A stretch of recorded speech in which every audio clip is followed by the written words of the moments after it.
At the Hernia Center of Southern California, we specialize in athletes and their recovery. We have patients who are both professional and recreational athletes.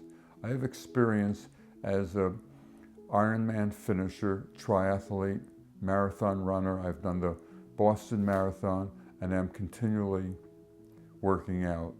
And I understand what it takes to recover.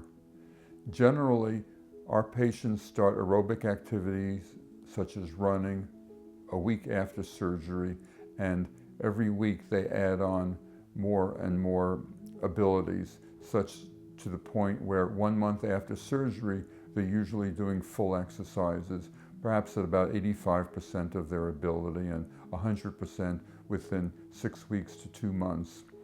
Weightlifting is usually delayed about a month, and contact sports is delayed about 2 months.